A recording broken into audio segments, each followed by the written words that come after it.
Vasudevaya. Narayanam namaskruta naram chaiva narottamam devim saraswatim vyasam tato jayamudiriye. Nastaprayeshu bhadreshu nityam bhagavata sevaya bhagavati dhamma shloke bhaktir bhavati naishtiki. Hare Krishna, all devotees. So, thank you for this wonderful opportunity to speak today on this most glorious Srimad Bhagavatam, the ripened fruit of all Vedic knowledge. So I've been asked to speak today and discuss Canto 4, Chapter 20, verses 7 and 8.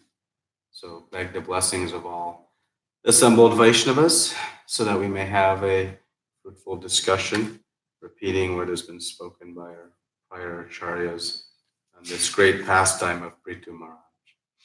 So read the Sanskrit word for word and translation and purport for verse 7, and then the translation and purport for verse 8. So text 7, the title of the chapter is Lord Vishnu's appearance in the sacrificial arena. Ekaha Shuddha Swayam Jyotir Nirguna Asaguna Shayaha Sarvago Anavrata Shakshi Niratmana Atmana Paraha. Ekaha, one. Shuddha, pure. Swayam, self. Jyoti, effulgent. Nirguna, without material qualifications. Aso, that. Guna ashraya, the reservoir of good qualities. Sarvaga, able to go everywhere. Anavrata, without being covered by matter. Shakshi, witness. Niratma, without another self. Atma, atmana, to the body and mind. Paraha, transcendental. Translation and purport by His Divine Grace A.C. Bhaktivedanta Swami Srila Prabhupada. Srila Prabhupada ki jai. The individual soul is one, pure, non-material, and self-effulgent. He is the reservoir of all good qualities, and He is all-pervading. He is without material covering, and He is the witness of all activities. He is completely distinguished from other living entities, and He is transcendental to all embodied souls. Purport. In the previous verse, two significant words are used. Asam Shaktaha, meaning without attachment, and Buddha, meaning fully cognizant of everything. By full cognizant, it is meant that one should know about his constitutional position as well as the position of the Supreme Personality of Godhead. According to Sri Vishwanath Chakravarti Thakur, in this verse, Lord Vishnu is describing himself, or the Paramatma. The Paramatma is always distinguished from the embodied soul, as well as the material world. Therefore, he has been described as Para. That Para, or Supreme Personality of Godhead, is Eka, meaning one. The Lord is one, whereas the conditional souls embodied within the material world exist in many varieties of form. There are demigods, human beings, animals, trees, birds, bees, and so forth. Thus, the living entities are not Eka, but many. As confirmed in the Vedas, Nitya Nityananam Chaitanash Chaitananam. The living entity, who are many and who are entangled in this material world, are not pure. However, the Supreme Personality of Godhead is pure and detached. Due to being covered by the material body, the living entities are not self-effulgent, but the Supreme Personality of Godhead, Paramatma, is self-effulgent. The living entities being contaminated by the modes of material nature are called Saguna, whereas Paramatma, the Supreme Personality of Godhead, is Nirguna, not being under the influence of material modes. The living entities being encaged in material qualities are Gunashrita, whereas the Supreme Personality of Godhead is Gunashraya. The conditioned soul's vision is covered by material contamination. Therefore, he cannot see the cause of his action, and he cannot see his past lives. The Supreme Personality of Godhead, not being covered by a material body, is the witness of all activities of the living entity. But both of them, the living entity and the Paramatma, the Supreme Personality of Godhead, are Atma, or spirit. They are one in quality, yet they are different in so many ways, especially in regard to the six opulences the Supreme Personality of Godhead has in full. Full knowledge means that Jivatma, the living entity, must know both his position and the Supreme's position. That is full knowledge. Om Jnanaatimirandasya Jnananjana Shalakaya Chakshurum Militam Yena Tasmai Shri Gurave Namaha Shri Chaitanya Manobishtam Stapitam Yena Bhutale Swayam Rupa Kadamayam Dadati Swapadantikam Vandeham Shri Guru Shri Uta Padakamalam Shri Gurun Vaishnavamstra Shri Rupam Sagajatam Sahagana Raghunatam Vitam Tam Sajivam Sadvaitam Savadutam Parijana Saitam Krishna Chaitanya Devam Shri Radha Krishna Padan Sagana Lalita Shri Vishakan Vitamstra Hey Krishna Karuna Sindhu Dinabandhu Jagatpate Gopesha Gopika Kanta Radha Kanta Namostute Tapta Kanchana Gaurangi Radhe Vrindavaneshwari Vrishabhanu Sate Devi Pranamami Hari Priye Vanchakalpa Trubhyascha Kripa Sindhu Bhevacha Patitanam Pavanebhyo Vaishnavebhyo Namo Namaha Namo Vishnu Padaya Krishna Prasthaya Bhutale Srimate Bhakti Vedanta Swami Niti Namine Namaste Saraswati Devi Gauravani Pracharine Nirvishesha Shunyavadi Paschalcha Deshatarine Jai Shri Krishna Chaitanya Prabhu Nityananda Shri Advaita Gadadara Shri Vasadi Gaura Bhakta Vrinda Hare Krishna Krishna Krishna Hare Hare Hare Rama Rama Rama Hare Hare.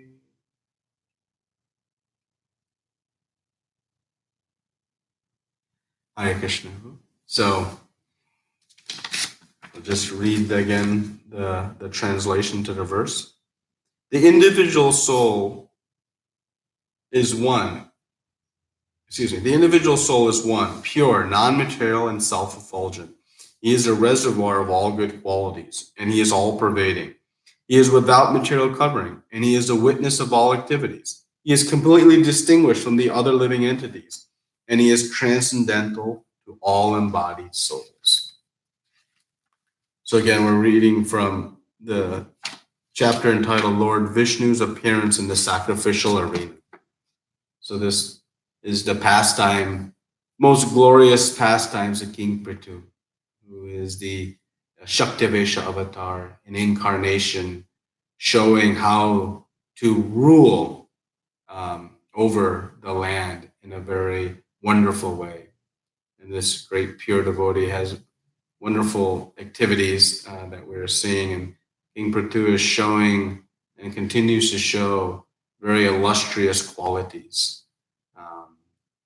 And in this section, Lord Vishnu has descended to give some instructions and to bless King Prithu, and ultimately will offer him some benedictions.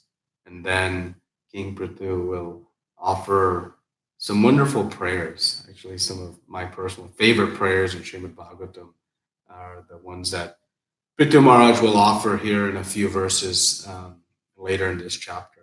Very, very sweet. So we know that Lord Indra has attempted to stop this Ashwamedha Yajna, the 100th sacrifice.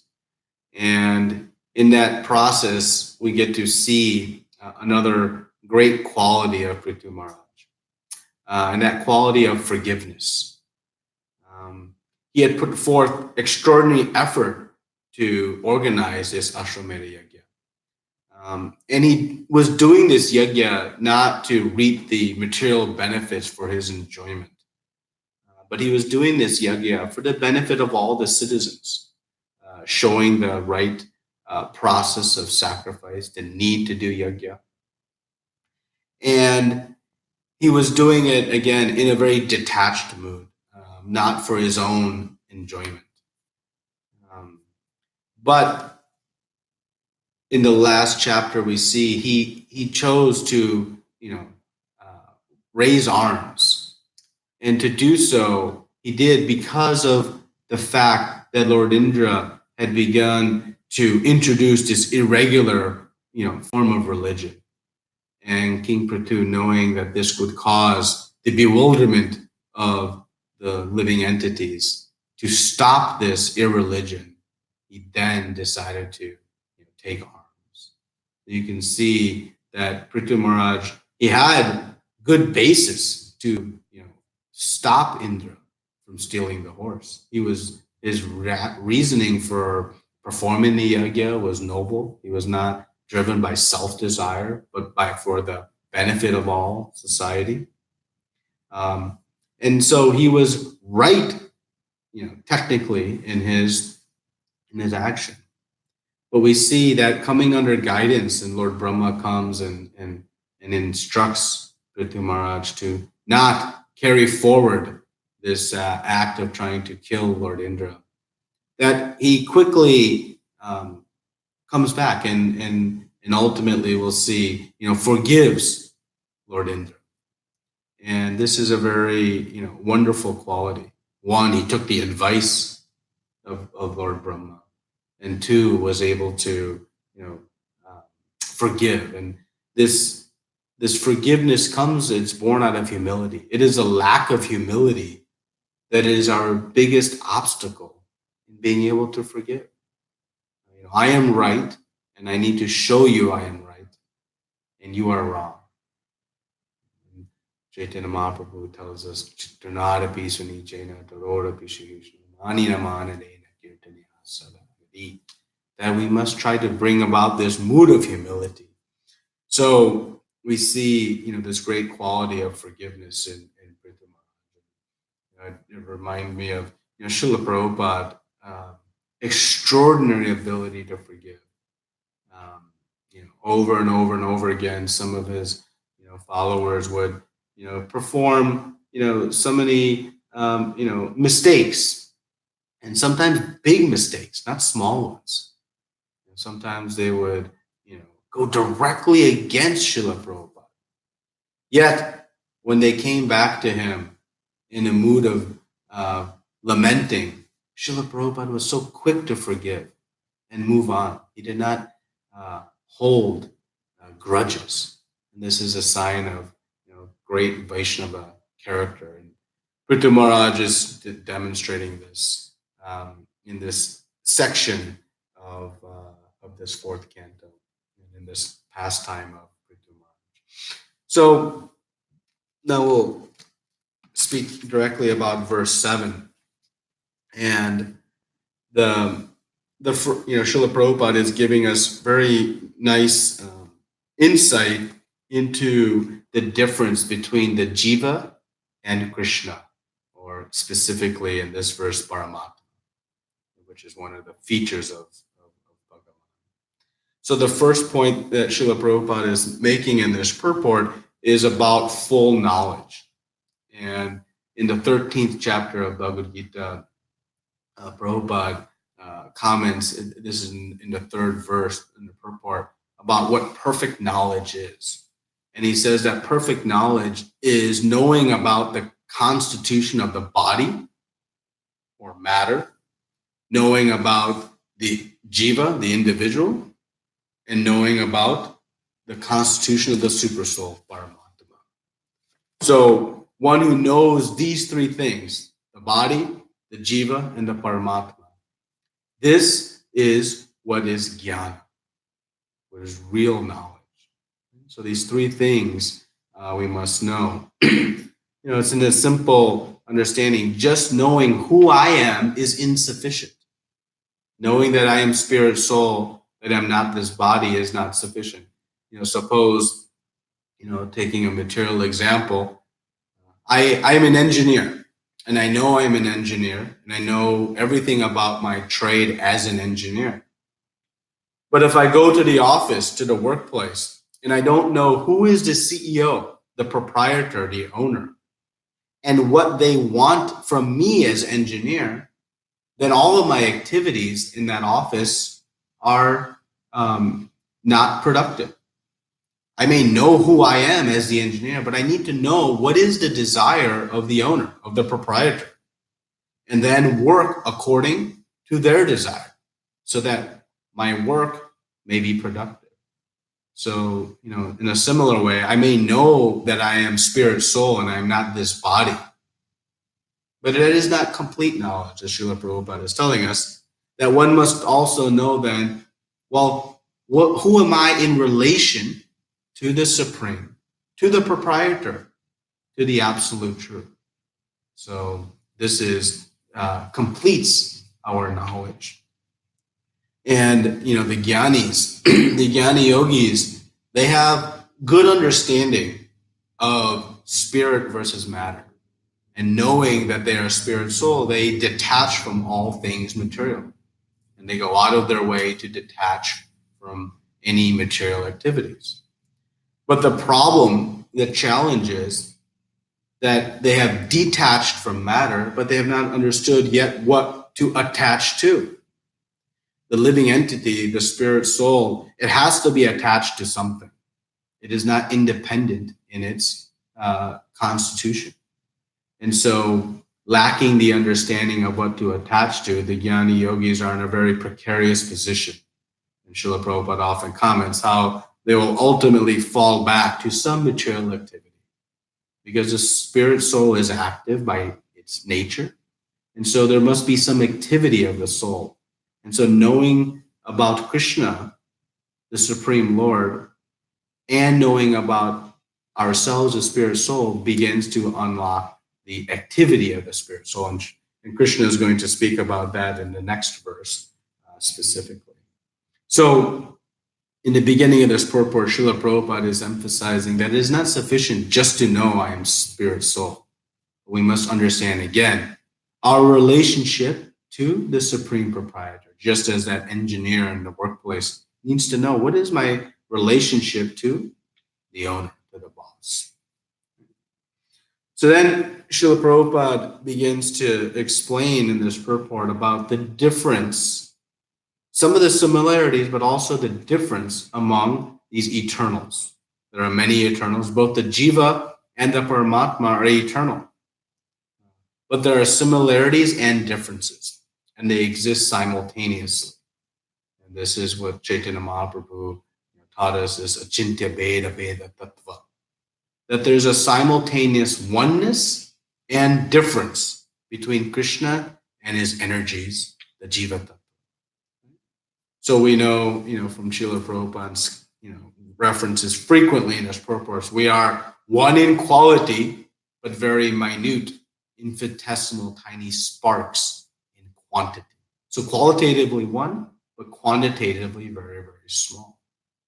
So the similarities amongst us is, very clear that we are, the Jiva and Paramatma are eternal. They're both eternal.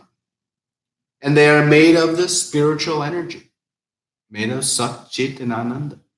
So these are the similarities that exist. And as Prabhupada quotes in this verse, Nitya Nityananam Chaitanash Chaitananam, that there are many, many eternals, but there is still one supreme eternal among them. So we can now discuss the differences between the Jiva and the Paramatma. And again, in Bhagavad Gita, Krishna explains this very clearly in the 13th chapter, where Arjuna opens this chapter by asking some questions. And Krishna begins to discuss the different aspects of the kshetra, the body. And then he describes the kshetrajna, the knowers. And identifies that there are two knowers of the body. And then continues speaking about Prakriti and Purusha and Jaya and Jnanam. So, but under this discussion in chapter 13 about the two knowers of the body. And here we get a really nice explanation of the differences. And Srila Prabhupada is summarizing in this purport the similarities and again the differences between the jiva and the Paramatma. So the one of the main differences is that there is one supreme. There is only one supreme eternal. There are many, many, many unlimited number of jivas, of jiva tattvas, and we see, from the different demigods to the different humans to the plants and animals, and just on this planet we see so many. So there are unlimited number of jiva tattvas who are eternal, but there is only one supreme Lord, Eko, and that is the first and fundamental distinction between us and Paramatma. And these topics are worthy of, understanding for us, because this is what the Mayavadis often confuse and try to confuse others in their philosophy. So the second distinction is that we are fallible. The Jiva Tattva is fallible. It can make mistakes. And proof positive of our ability to make mistakes is our presence here in the material world. We expressed a desire to try to be independent of Krishna. Well, that desire in and of itself is a false desire, meaning it's one that cannot happen. We can never be independent of Krishna. But due to our false ego, we wanted to be independent. And that is, our first mistake that we made. And based on our activities, we continue to make more and more mistakes until we come under the shelter of Srila Prabhupada and try to undo these mistakes, which we'll see in the next verse can be done very quickly and very assuredly. So we have become covered by Krishna's material energy, his illusory energy in the modes of material nature, due to our fallible nature. So that is one distinction. Where Krishna is infallible, he is eternally perfect. Everything he does is absolutely perfect. Sometimes in studying, Krishna's pastimes and his different incarnations, we have some doubts. This pastime is very nice, but this one I don't quite, I can't quite understand. But we should know that all of Krishna's pastimes are absolute. They are all perfect. When we see why he fled the battlefield, why he left Mother Sita, how his toe was pierced by the arrow, how he could kill, hiding behind a tree. Like this, sometimes we express doubts of Krishna's pastimes or his incarnation's pastimes. But we should understand and remember that he is perfectly infallible. So everything he does is on the absolute platform. And we know in Bhagavad Gita, Krishna says that fools, they deride him when they think he comes into this human form and he is subjected to this material energy. But Krishna is never covered by the material energy. Srila Prabhupada is commenting in this purport about how he never becomes subjected to the modes. And Prabhupada would always give us the example of the king. The king is the ruling force of the land. And within that land, he may have a prison house. And the king is the decider of all the rules of that prison house. But if the king decides to enter that prison house to visit some prisoners or visit some of the people working there, the king does not become subjected to the laws of the prison house. It is his house. He has created it. It is under his jurisdiction. So his presence within it doesn't make him a prisoner.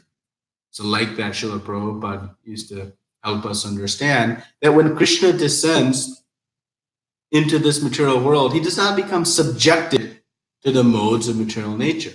The modes are working under his direction, under his control. He is the source of them all. So he does not become subjected to the influence of time. When he lived and spent 125 years here, he did not age by the influence of the material energy of time. No, he was advancing in his size, in his form, out of his own desire Today I want to grow a little bit more. Today I want to grow a little bit more. And like that, he would to give variety of pastimes. But all those transformations were under his control, unlike our own, which we are so eagerly trying to slow down the influence with various ointments and creams and different health tips. We are forced to change by the modes, but Krishna is not subjected to these modes. He is completely pure and untouched. So thus, Krishna is referred to as Nirguna. We are Saguna, full of these material qualities. But Krishna is not, has no material qualities. And this is a point that the Mayavadis use, this Nirguna term, to say that, see, Krishna has no form. He has no qualities. But this is referring to material qualities. In this verse, we see that actually Krishna is the reservoir of all good qualities. All the spiritual qualities, he is the source of all of them. So it's not that Krishna has no qualities. He has no material contaminated qualities, unlike all of us. So that is the distinction. And this being this reservoir of all good qualities is a very important point for us. As we endeavor to come to the platform of pure devotional service, where we rid ourselves of all other attachments, where we try to detach from all of our different hankerings. Understanding that Krishna is a reservoir of all good qualities is a very important aspect in giving us faith to give up all of these material hankerings. And what it is that everything that we see, everything that we enjoy, all the good qualities that we see, they all come from Krishna. And Krishna has them in full. And that is what makes Krishna all attractive. All attractive means that every single living entity has the potential to awaken this attraction for Krishna. Because Krishna possesses everything that is attractive. So whatever we may find attractive within the hellish place of this material world, we can have full faith that those small glimmers of attractive features are actually present in Krishna in full, in unlimited amounts. Because he is, again, as he's describing in this verse, the reservoir of all good qualities. So then we can wonder how we can be attracted to anything else but Krishna. He is the source of everything wonderful. But why don't we see it? Why do we remain attracted to these material attachments? It's because of the impurities in the heart. And thus, Chaitanya Mahaprabhu says, Cheto Darpana Marjanam. We must clean the heart by the process of chanting. And thus, these attractive features in Krishna will be revealed to us. But we can have faith by some very basic logic that if he is a reservoir of all good qualities, then he must be the reservoir for us of all good experiences. So we say he is all attractive, but this is what makes him all attractive. So a few more points on these differences between the Jiva and the Paramatma. So we said that he is one, we are many. We are fallible, Krishna is infallible. The Jiva, the third difference, is that the Jiva is dependent and Paramatma is independent. We are completely and fully 100% dependent on Krishna. Eko ya bahunam vidadati kaman. The second line of this verse Srila Prabhupada quotes is saying that the one, the Eko, the one supreme eternal, is actually supplying all necessities to all others. The plural, the multiple eternals, the bahunam. So we are fully dependent on the mercy of Krishna. Every breath we take, every food grain we take, our entire existence is dependent on Krishna. But Krishna is fully independent. In our, the materialist will claim, this is fanciful. No, we are, I am independent. I do what I want. I live in an independent land. I have freedom of choice, this land of America, or whatever democratic country we live in. But that is very minute independence. And we can prove that none of us are independent. If we were truly independent, then why so many things are forced upon us without our desire? We get disease. If I'm independent, why I would get disease? I don't choose to get sick, yet it comes. No matter how much I may try to prevent it, it still comes. I get old. If I'm independent, why do I have to get old? I go to a picnic and it rains. I don't want it to rain, yet it comes. So over and over and over in our life, we see that we have no independence. We are fully being subjected to some higher power. Yet, due to the false ego, we don't want to acknowledge that higher power. So, this is another difference between us and Paramatma. The final one we'll discuss, there are many other differences, but the final one we'll discuss today, Srila Prabhupada comments on the consciousness, the cognizance, right? The awareness between the jiva and the Paramatma. Again, in this chapter 13 of Bhagavad Gita, Krishna explains that there are two knowers of the kshetrajna. There is the jiva and the Paramatma. The jiva is the knower of the body, but it is a limited knower. We only know this body. Srila Prabhupada comments that because of our contamination of the modes, we don't even know our prior bodies. If I am the jiva and I don't even know my prior bodies, it really speaks to our very limited knowledge. Whereas Paramatma is a supreme knower. He is all-pervading. He knows my body, your body. He has consciousness of everything. He is the complete knower, being present in every living entity. And this Paramatma feature in every living entity, again, the Mayavadis again misunderstand this to suggest that Krishna has divided himself, and thus he doesn't remain independent and aloof from the material world, residing in Goloka Vrindavan. But this Paramatma is a reflective expansion of the Shirodakshai Vishnu, who is residing eternally in Shrutatva.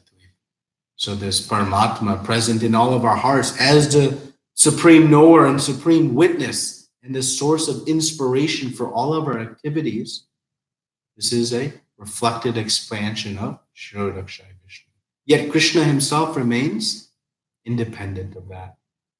So the Paramatma knows everything that is happening, has full consciousness. We have very limited consciousness. If I stub my toe against the wall, none of you will flinch or say, ouch, because you have consciousness of your body. I have consciousness of my body. But Krishna knows what is happening to me, what is happening to you, to the ant, to the tree, to the bird. Again, the supreme knower. So this is one further difference. And finally, Srila Prabhupada comments on the opulences, speaking about one of the significant differences between the jiva and the Paramatma. Again, we are very, very limited in whatever wealth or strength, intelligence, fame we may have, but Krishna is possessing them in complete and absolute. So, what is the value of all of this knowledge? That we, as jiva, have these differences from the Supreme Lord, the Paramatma, is that one who understands this can then become free from the modes of material nature, liberated from the modes. And that is what Krishna speaks in the 8th verse. So I'll just read the verse in the purport.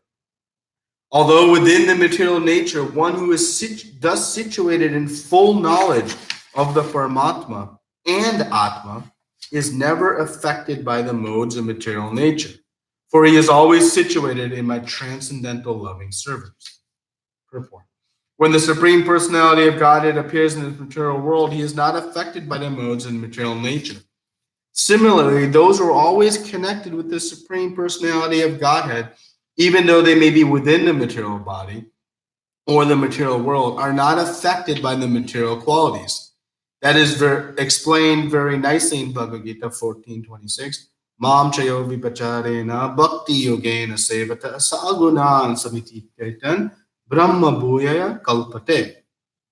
One who is unflinchingly engaged in the devotional service of the Lord surpasses the material qualities and attains Brahman realization. In this connection, Srila Rupa Goswami says that if a person is always engaged in the service of the Lord with his body, words, and mind, he is to be considered liberated, although living in the material world. So this is a very powerful conclusion, that knowing all of these technical features of the distinction between I and Paramatma as a jiva, it actually can bring one to become liberated from the material modes of nature. This is what is extraordinary, that the power to overcome the modes lies within us. It is our choice. If we choose to act in this knowledge, then we have the ability to become completely free from the influence of the material nature. No more modes of ignorance and passion and even goodness tossing us like a rag doll up and down, left and right. That opportunity exists within our own desires.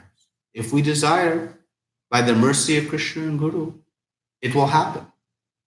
And it can happen very quickly, as Krishna says in the Bhagavad Gita in this verse. So, importantly, liberation, it is not a geographic destination. When we often speak of liberation, we think about going back to the spiritual world. Yes, that is liberation. But liberation is broader than that. Liberation means to become free from the influence of the material modes of nature. And that can happen even within the material world. So one can become liberated while still embodied here in the material world. So liberation is a state of consciousness. And Prabhupada is guiding us by referring to this verse in the 4th chapter, that it can happen immediately. So how to become free from the material modes of nature? One must perform devotional service. The conclusion of knowing I am spirit soul and Krishna is the supreme spirit, the only conclusion that one can make from that knowledge is do devotional service. It is the only conclusion. There is no other idea. There is no other result from that. And just like if I'm the hand, the only conclusion I can have from understanding I am hand, part of this body, is to serve the whole. There's no other conclusion. So similarly, by knowing that I am not this body, as Krishna explained in the prior verses, and today in 7, understanding his nature, his position, the only conclusion is to do devotional service. And the result of performing devotional service is immediate liberation from the modes of material nature, even within this body. So bhakti is like a giant umbrella. It may be raining outside, but if you walk outside with an umbrella, the influence of rain will not affect you. You'll not get wet. Similarly, bhakti is like this giant umbrella. Yes, you may be within the material world where the modes are all around you. But if you're carrying the umbrella of bhakti, of devotional service, you will not become influenced by those modes. So it is very possible. Yeah, you cannot stop the rain, but you can stop the influence by carrying an umbrella. Yes, we're not going to stop the modes of material nature. They are pervasive throughout the material world. But we can stop their influence upon us by following Krishna's instruction. Mam chayo vipacharena bhakti yogena sevata. Sagunan samitite. One can transcend the modes. So it's a very powerful result of devotional service. Immediate liberation. Now there are two very important words in this verse. One is one must unfailingly or unflinchingly, as in the Bhagavad Gita, Krishna Prabhupada translates the verse, one who engages in full devotional service, unfailing in all circumstances. So this unfailing in all circumstances means we must come to the platform of pure devotional service, pure bhakti. Unfailing means all the time, 24/7. Not, when it's convenient or when we are in distress or, I'll chant my rounds in the morning and then I'll get on to my material life. That consciousness we must work to break, because it takes us, we must come to the platform of pure devotional service to become free from the modes. We may wonder, wait a minute, I'm chanting, I am practicing devotional service, but why am I not free from the modes of material nature? I'm still entangled. It is because we may not have yet come to the point of unfailing, meaning pure devotional service, only serving Krishna 24 hours a day. And when one does so, the effect is immediate, at once, transcends the modes of material nature. This is the potency of devotional service. Yes, we lament about the extraordinary Maya to deceive us, to put us in illusion, the strong ropes that are binding us of the modes of material nature. Those are all true. But bhakti is so far more powerful that one at once can become free from them by the power of devotional service. So it's very encouraging as we struggle through the existence in this material world. We can have comfort from this verse where Krishna is telling us in the 14th chapter, just do devotional service unfailingly, and at once you'll overcome the material modes. Srila Baladev Vidyabhushan comments on this verse that this knowledge of how to do this, it comes by the worshiping of the lotus feet of the spiritual master. By worshiping the lotus feet of the spiritual master, we can develop this service mood. By serving Guru, we can then learn to serve Krishna and lose this enjoying mood independent of Krishna. This mood to enjoy is the glue that keeps us within the modes of material nature. But by worshiping the spiritual master, by rendering humble, loving service, one can acquire this mood to ultimately render unfailing devotional service to Krishna.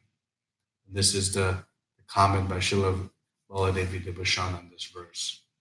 So this devotional service, we know it is the eternal process. It is a process to free us from the modes. And once we have transcended the modes and come to the point of pure goodness, the Shuddha Sattva, it is also the activity that one performs once purified. So it is the purifying activity, and it is the activity of the pure. It is the eternal process.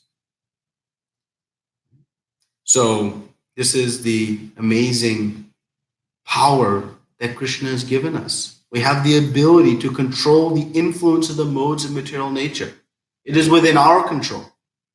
If we choose to understand, I am not this body.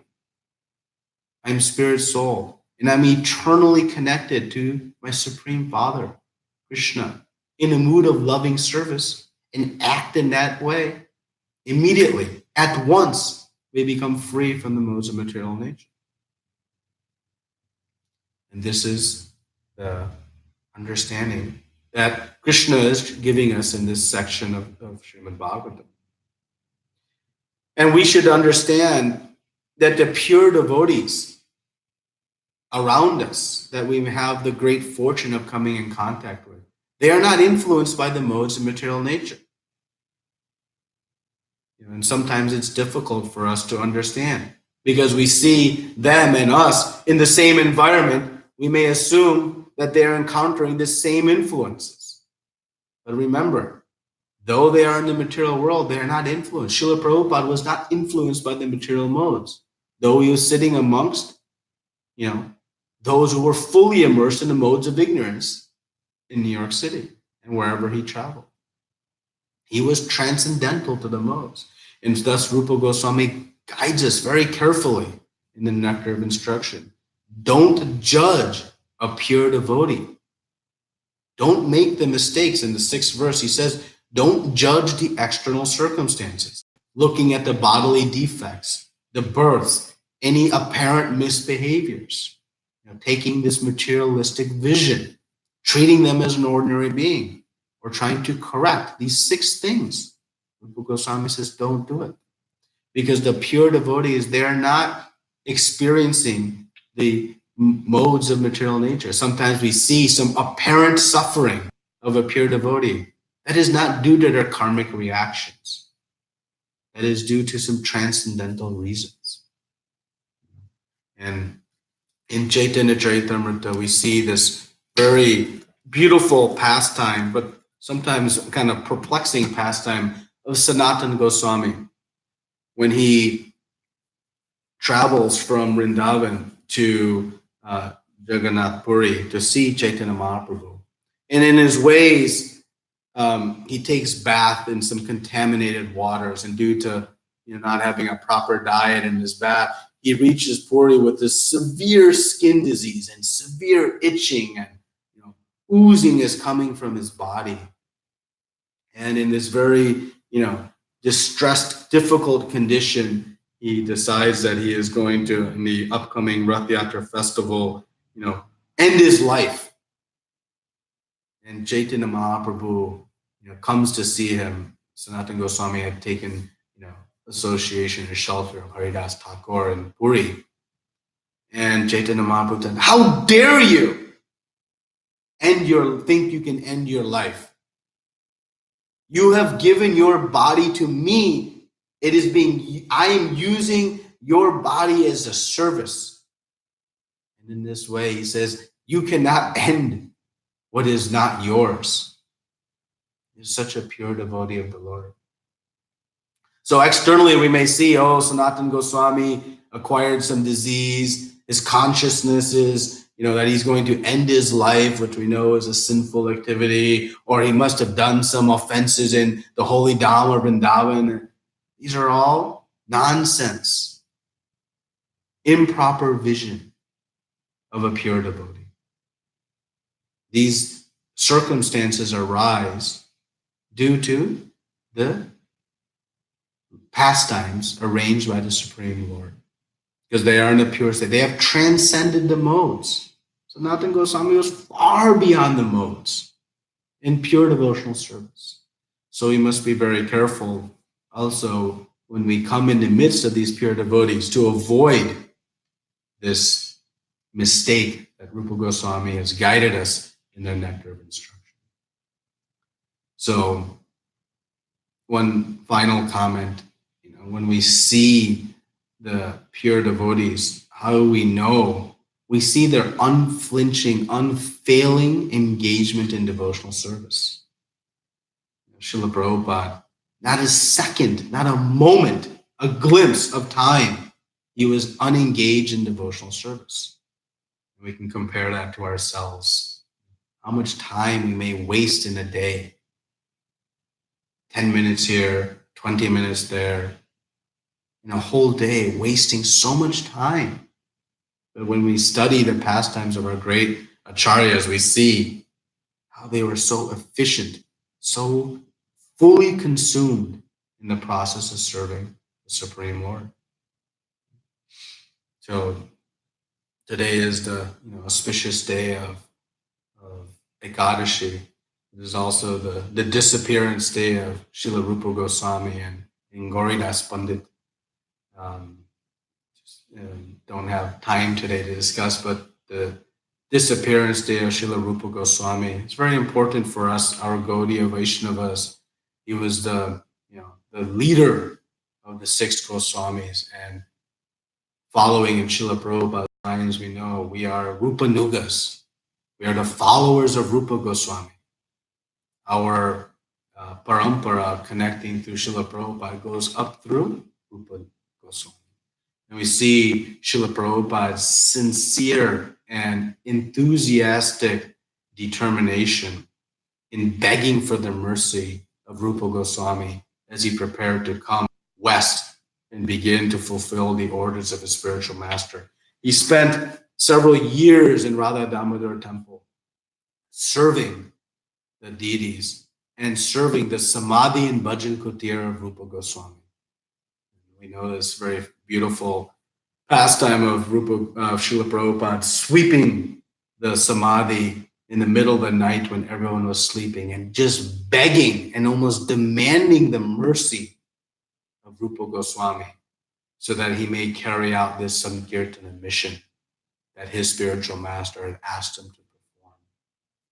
So Srila Prabhupada called this area, the Radha Damodar temple, where Rupa Goswami, again, his Bhajan Kutir and Samadhi is there, as the epicenter of our Gaudiya Vaishnava movement. So today we celebrate the disappearance day of Srila Rupa Goswami. And Gauridas Pandit was another great associate of Chaitanya Mahaprabhu, a great eternal associate of Krishna. He is Subal Sakha and performed many wonderful pastimes with Chaitanya Mahaprabhu in Ambika Kalna near Mayapur, Navadvip area. Very sweet pastimes you can read on Vaishnava calendar or Gaudiya Vaishnava history, some of the pastimes of Gauridas Pandit, but most famously showing to all of us that Krishna is non-different from his deities, his murti form. And when Gauridas Pandit was in experiencing the moments of separation from Chaitanya Mahaprabhu and Lord Nityananda, they manifested a beautiful deities, which you can take darshan of still today. Very, very beautiful deities. And in serving them, he understood that they are non-different from Chaitanya Mahaprabhu and Lord Nityananda himself. So, with that, I'll conclude. Thank you very much. Srila Prabhupada ki jai. Grantaraj Srimad Bhagavatam ki jai. Any discussion or questions, comments, corrections, clarifications?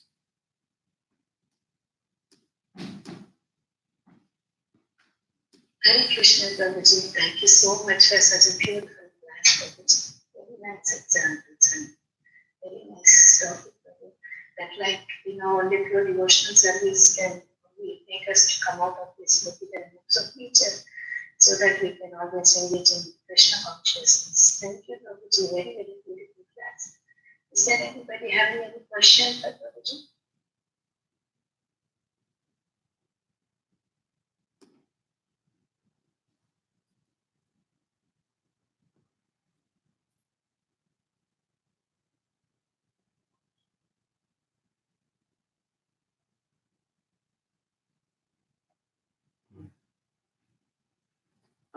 A quick question. So Krishna is a reservoir of all good qualities. But these bad qualities, do they reside with the three modes of, like bad qualities, do they reside with the three modes of material nature, or is that, where does bad qualities that we see, or is that just the effect of the three modes of material nature? Yeah, the bad qualities come due to our rebellious nature that exists. So ultimately, all the qualities exist in their pure form in the spiritual world. So everything we see here is a reflection of the spiritual world. So even these, so-called bad qualities, they exist in their pure form in the spiritual world. But the living entity, due to the influence of the material modes, begins to exhibit these truly bad qualities. But Krishna is the source of all good qualities, meaning how they exist in their pure form in the spiritual world. So we can't blame Krishna for our bad qualities. Thank you. Hare Krishna. Any other discussion today?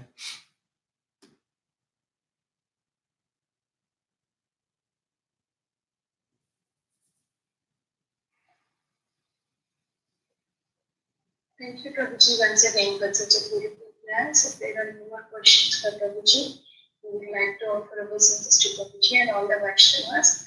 Vancha kalpatarubhyasya kripa sindhubhyev cha patitana pavanebhyo Vaishnavebhyo namo namah. Ananta koti Vaishnava ki jai. Srila Prabhupada ki jai. Sri Krishna Prabhuji ki jai. Thank you so much, Prabhuji, for such a beautiful class. Hare Krishna. Krishna. Thank you.